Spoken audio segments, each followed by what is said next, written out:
Hi everybody, today I'm gonna read you Usborne Young Reading Books. Usborne is not the author, it's just the company. So there are a series, and I have 3 series. So we'll have series 1, series 2, and series 3. The series 1 books are Jack and the Beanstalk, Stories of Witches, Stories on Magical Animals. Here. Elves and the Shoemaker, Stories of Dragons, and The Emperor's New Clothes. The series 2 books are The Prince and the Pauper, Pinocchio, and The Snow Queen. The series 3 books is Oliver Twist, Cleopatra, Frankenstein, Nelson Mandela, and Bleak House. Okay, so we're just gonna start with the series 1 books. You can tell me which I can read next time here. Okay. Oh, and comment me. Okay, let's start with The Emperor's New Clothes.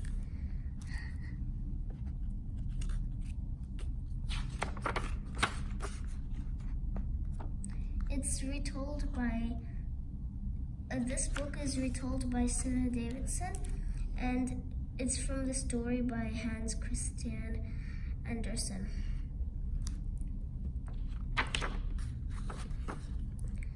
Chapter 1, Nothing to Wear. Once upon a time, there was an emperor who loved clothes. He didn't really care about anything else.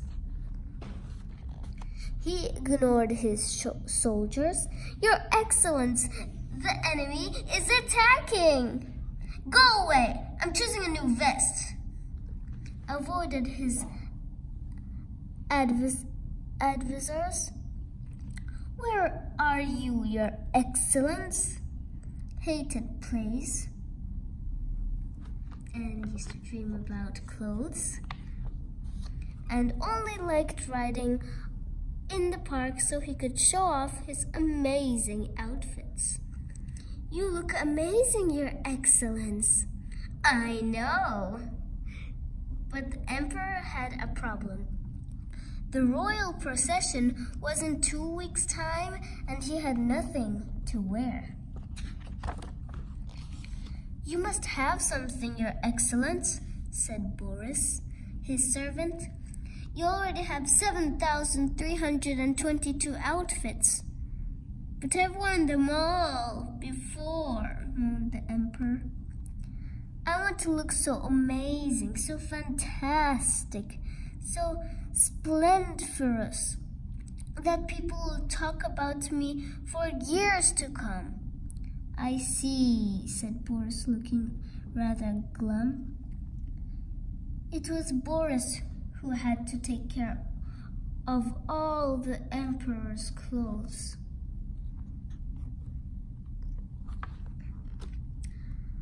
"Are you sure this one won't do?" Boris asked hopefully, picking a velvet and gold suit from the pile. "Don't be ridiculous!" "Boris," said the emperor in a certain voice. Yes, sire," said Boris. "Who is the emperor here?" "You are, Your Excellence," replied Boris. "Right, and if I say I want new clothes, then I mean it. Go and find me the finest clothes makers in town," ordered the emperor. "At once!" "I'm off to have a snooze," the emperor added. "It's been a very tiring morning." "As you wish, Your Excellence." Slimus and Slick. Boris spent all day looking for an incredible outfit. He wasn't having much luck until urgent Emperor needs tasteful and elegant new outfit. Clothes maker, apply here. Two strangers rushed up to him. We're the finest clothes makers in the world, they said. Take us to the Emperor at once. Wait, I can do lovely knitted long johns. When they arrived at the palace, the stranger pushed past the palace footman and burst into the Emperor's room. Ow! Out of our way! Who are you? Shouted the Emperor angrily. He was busy choosing his afternoon coat and hated being interrupted. We are Slimus and Slick.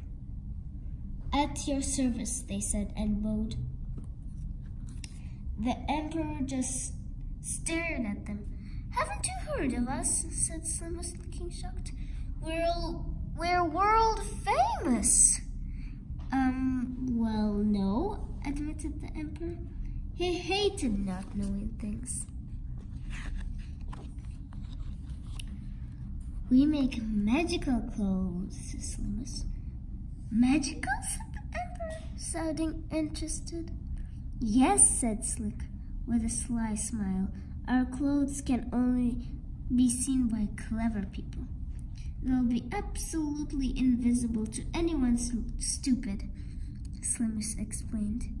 Anyone who can't do their job properly won't be able to see them either, Slick added. Boris gloated. What if I can't see the clothes? He thought. The Emperor was very excited. Make me a magic suit this minute, he cried. It won't be cheap, he said. Slimus and Slick, said Slimus and Slick. We only use the very best material. Take this, said the Emperor, handing them a sack of money. You can work in the palace. Take anything you want, only get to work. I want that suit! Chapter 3. The Two Cheats. As soon as they were alone, Slimus and Slick laughed until their bellies ached and until their faces turned purple. Slimus and Slick. The fool believed us, cried Slimus. We're going to have lots and lots of lovely money. They set up their looms in the palace and ordered in the finest silks and the most expensive gold thread. But they didn't use any of it. Instead, they sold it all for lots more money. Is there anything else you need? Asked the Emperor. Yes, replied Slick. 5 fudge cakes, 10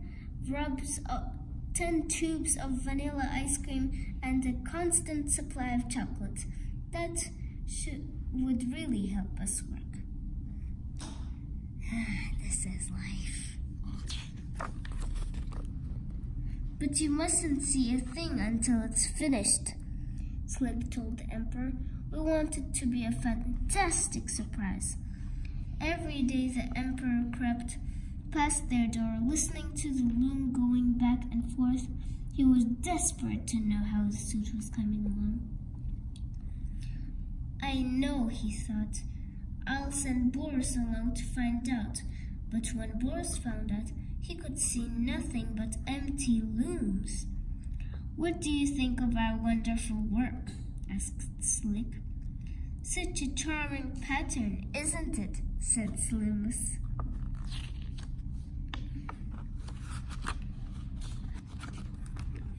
Oh, crumbs, thought Boris. I can't see a thing. I must be stupid. I'm going to be fired. Well, demanded Slimus. Have you got nothing to say? Boris gulped. It's fantastic, he lied. Absolutely great. I'll tell the Emperor I'm very pleased with it. I wish I could see it. He hurried off to tell the Emperor how fabulous his new clothes were. Slimus and Slick smiled to themselves and went back to eating cake. The Emperor's visit. The word quickly spread through the kingdom that the Emperor had ordered some amazing and mysterious new clothes, and the Emperor couldn't wait a moment longer to see them. He called for Boris and the palace footman and went to see Slimus and Slick at work. "Oh, Your Excellence," said Slimus, bowing low. "We're so pleased to see you." The Emperor looked at the looms and looked again. "This is terrible," he thought. "I can't see a thing. I'm not worthy of being emperor." But aloud he said, "It's magnificent. It's very tasteful," added Boris. The palace footmen were worried. Each thought the other could see the magic material. "Splendid," they said in unison. Slimus and Slick pretended to take the material down from the loom. They made cuts in the air with huge scissors and sewed using needles without any thread. Everyone clapped loudly. The Emperor even gave Slimus and Slick gold medal each for their excellent sewing. On the morning of the royal procession, the Emperor went to put on his new clothes. He was filled with nervous excitement. "Here is your coat and your pantaloons. Would your Majesty care to undress?" said Slimus. "Then we'll put on your clothes in front of your mirror." "I'll bring over the cloak," said Slick. "Boris, pick up the train, will you?" "Here is your shirt, Your Majesty," said Slimus. "See, it's as light as a spider web." Slick smiled. "Oh, it fits you so well." Then the palace footman bent down just as if they were picking up a train. The Emperor admired himself in the mirror one last time. "Well, I'm ready," he said. "Don't I look so splendid, Boris?"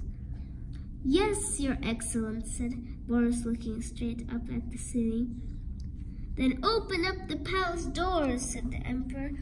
"Let the royal procession begin, and people won't believe their eyes."